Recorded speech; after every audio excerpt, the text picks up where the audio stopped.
Grammy, Emmy, and Golden Globe nominated.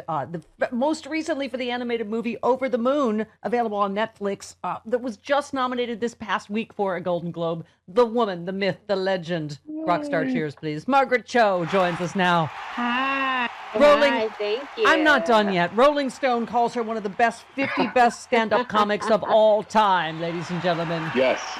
Thank you, Rolling Stone.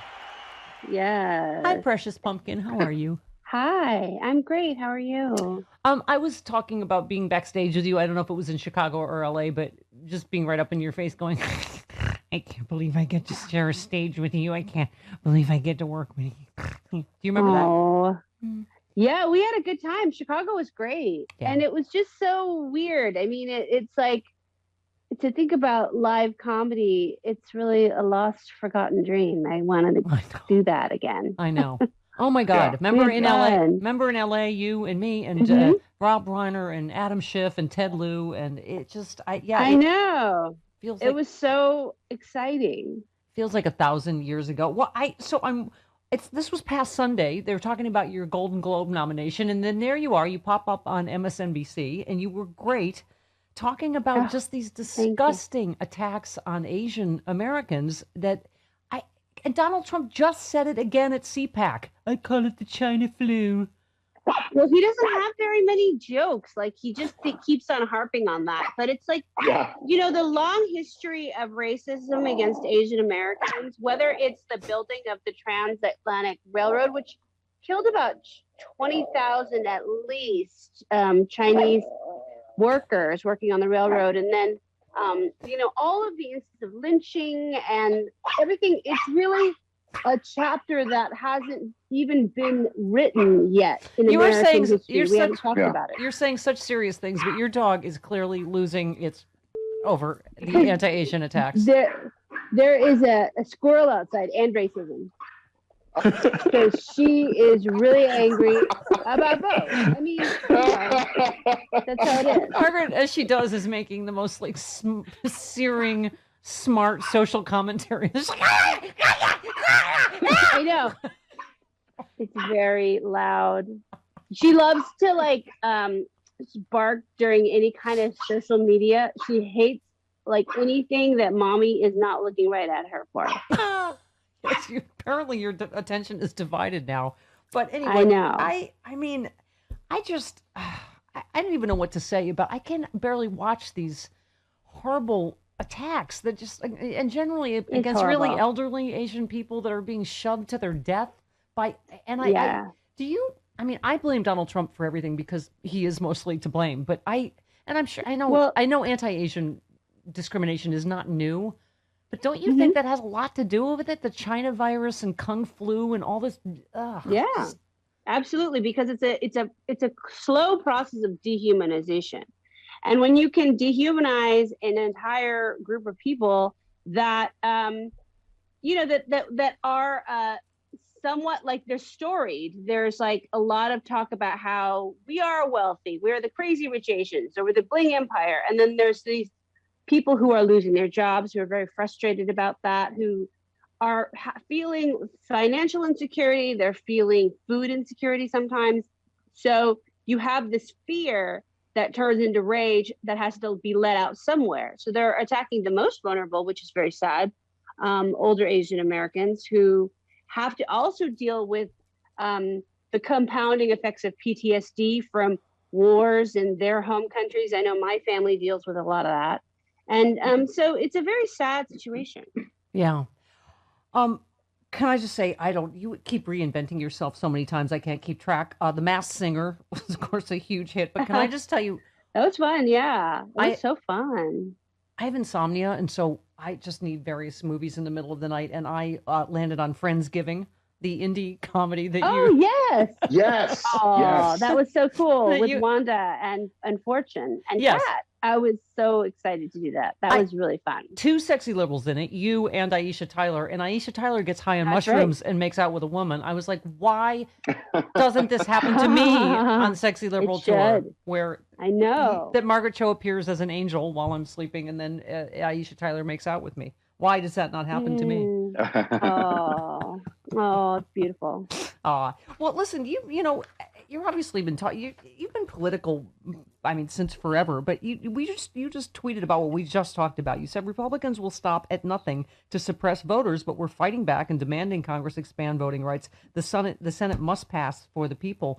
And Margaret, I keep saying I don't think anything else matters if they don't. We're not going to get anything else done if they succeed in suppressing the vote the way they're trying to. Do you think?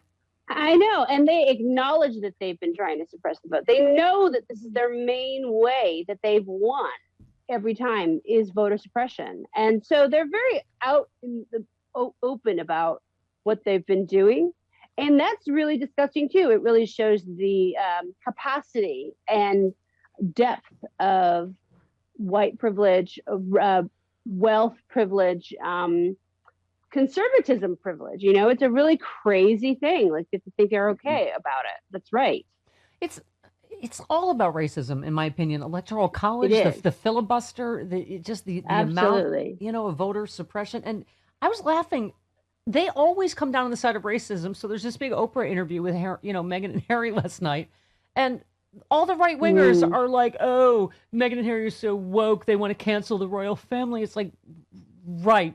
Well, first of all, America's founded on canceling the royal family. But secondly, I know. Yes, like exactly. if being woke is not being an effing racist, then yeah, okay. I mean, it's just I can't believe they're defending the royal family against being racist. I know. I'm so amazed at Meghan Markle. Like the fact that she had to deal with all that she dealt with, and then to not be destroyed by that. We have no understanding. Like, there's trolling, and then there's like royal trolling. Like, that's like really intense. Yeah. Because the monarchy is this. It's a very strange institution that is incredibly racist, and yet they're not even allowed. We're not even allowed to broach it. And they need to get a wake up now. Yeah. Mm-hmm. Well, and we were saying it just so reminded you of what happened to Diana. You're like, wow, they've learned nothing, right? Yeah, they haven't. I mean, it's really sickening. And also for a woman, for the Queen to do that to another woman, especially we are at International Women's Day, which I'm very angry about too. Because why is it a day? That's all we get. We get a day. Not cool. We get a day. Not cool. I mean, we should celebrate ourselves every day. Yeah. Well, but also, it reminded me, any woman, including you, of course, can relate to what she was talking about being a woman in the public eye under that pressure. I remember you talking about your stories of Making American Girl, about the sitcom, and the pressure uniquely that women and women of color particularly find themselves in, right? Because there's so much, I think, excitement around when the previously unseen becomes seen. So, but when you're like entering into the atmosphere, you burn up. It's basically the law of physics and how all of this works. You just burn up because it's just part of that emergence. And Meghan Markle, again, landmark first person of color who's actually in the royal family. And that's really hard for them to take. And so the casual racism of saying something like, is he too dark to be Prince? That's really sickening. Yeah. Well, I mean, and you've spoken, I mean, this is why you're such a hero to so many people, because you've been so like raw and honest about your struggles and your pain. And I mean, her talking about her depression and wanting to commit suicide and them saying, no, that wouldn't look good. You can't go get help. Right. I mean, I think that, this is what I always loved about you is I was like, God, they cannot kill Margaret Cho's funny. They can do everything to her, but you just keep reinventing yourself. Where do you find the strength? I mean, that's the one thing I took for this. Wow, she's strong. She got through all this. How did you do it? I know. It's important to like note that other people's opinions are just opinions, and I think that that's really the main thing, is that you can't be sort of live or die by the way people think, especially people who don't know you and know you personally and know who you are or what your heart is about, so that's a very important lesson that's taken me 50 years to figure out.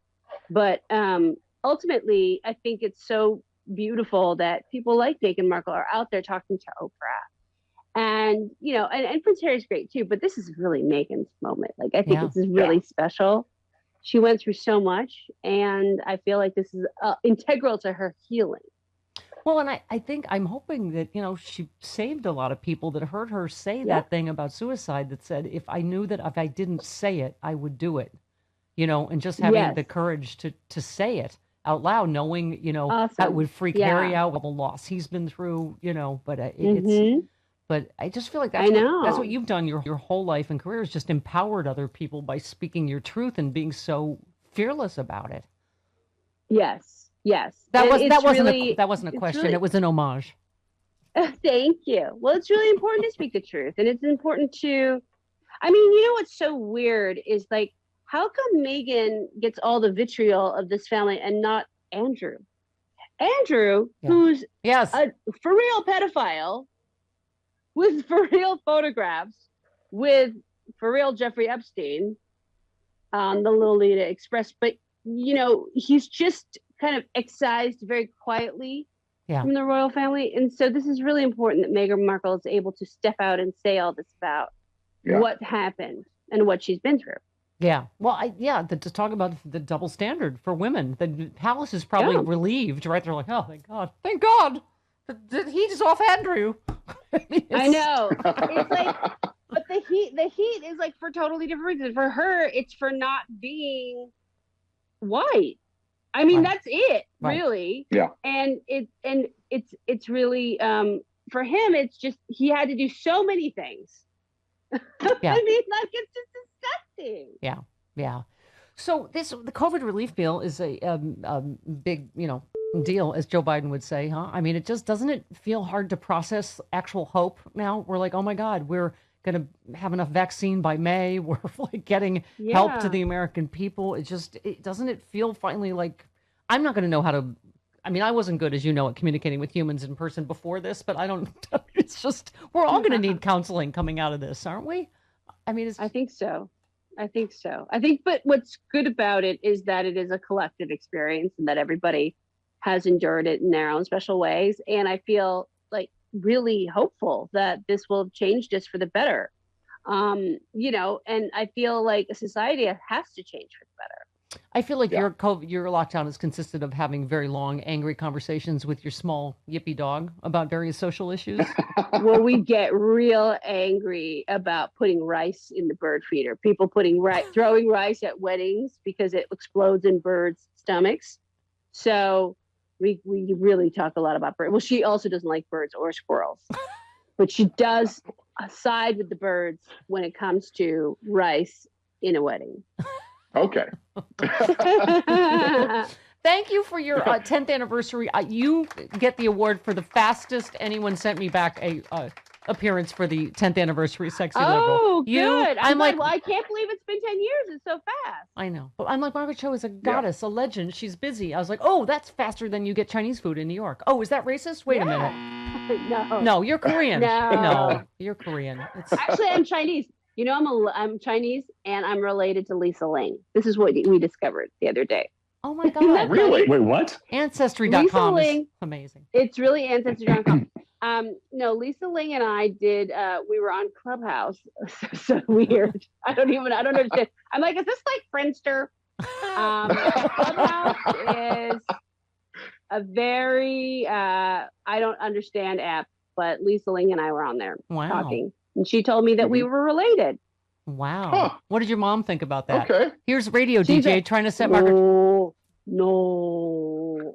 Because Lisa Ling's Chinese, but I'm actually 100% Chinese, which is the other thing that my mother does not accept. Because that means she's 100% Chinese. Right. Yeah. That was every Wow. DJ for the last 30 years trying to get Margaret Cho to do her mother in a clumsy ham-handed way. What would your mom say about that, Margaret? No. Like a long, like a no, like it's like through like a sail, like a horn, like a no, like an ocean organ. It's like a whale kind of through a blowhole, Yeah. like a no. I am going to clamp myself on your head like a koala when this COVID thing is over. Oh, yes, that'd be wonderful. You are a hero, a warrior for women, for people of color, for LGBTQ people. You remember you're part of my coming out story because I told you the night before I came out on the radio that I was going to come out. And in the morning, I think it was Shelley Wright said to me, "Oh God, are you sure? Don't you have a strategy with your people?" I'm like, A, I don't have people, and B, it's too late. I already told Margaret Cho. I'm like, telegraph, tell Margaret Cho. I mean, it's over. I can't take it back now. Yes. I love it. All right. I love you, and I can't wait to see you in person. I love you. All right. Bye. Can't wait. Bye, sweetheart. Thank you. Bye. Thanks, Margaret.